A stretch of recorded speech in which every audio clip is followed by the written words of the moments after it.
И сега да видим Пешо как реди гради. Чуваме ли се? Чуваме се. Добре. Ето как. Първо трябва да запомним, че от града до града са 60 см. Хващаме външния край на градата, този край, и отиваме на този край. Фактически взимаме 60 см, къде ще ни се намира онзи край на тая града. Ето ги тук 60 см. И си взимаме вълшебното триъгълниче руфаджийско. Демек за правене на покриви. Защото на него тук си правим една вертикала. Е така. На него може да видите как го използваме на покривите, за да си разбираме определените градуси. Тук ни е 45 градуса, тук ни е 30 градуса, тук ни е 25. Колкото градуси ни трябва, толкова, за да мога да си вземем чертичката, къде ще режем. Тогава това са ни 60 см от тази страна на гредата до тази страна на гредата. Отиваме в долния край. И правим тази страна на гредата до тази страна на гредата. 60 см. Ето ги 60 см. Тук ще си го начертая, за да знам къде ми идва гредата.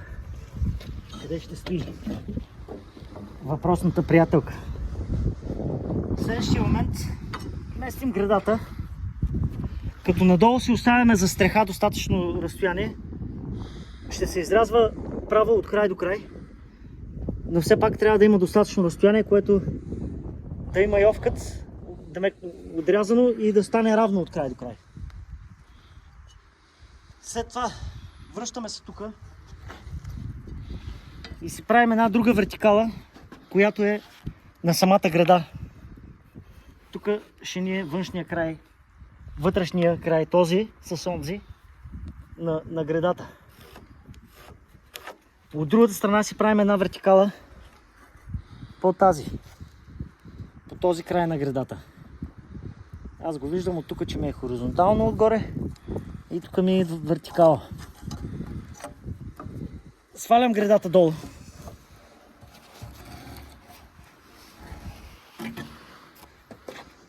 Поставям се тук на земята и трябва да се обединя къде ще ми дойде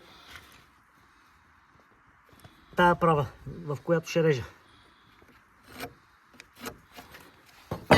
Трябва да я завъртя и тая права, която ще ми е тук, от другата страна.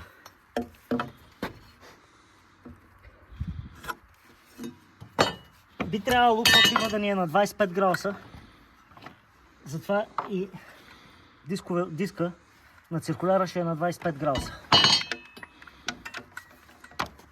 Трябва сега да го изрежа.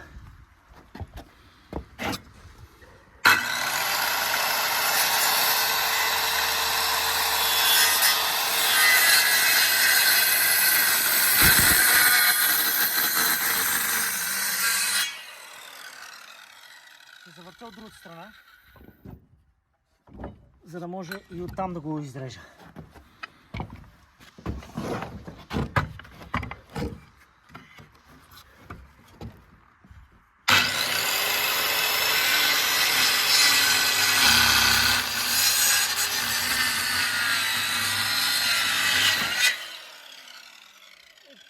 Получи ни са доста добър ряз.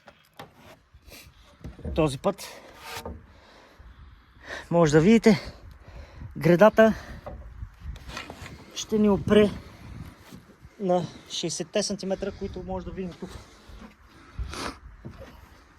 Както виждаме, прилепна доста добре на чертичката тук, която бях направил. Както и самата града си ни прилепна доста добре, ако я захванеш, за да мога да я прикува. Ще си взема машинката и една видика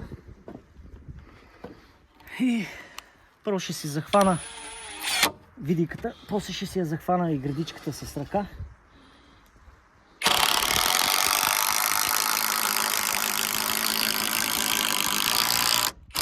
За да уточня, това е просто захващане за момента, след това ще се подсилват.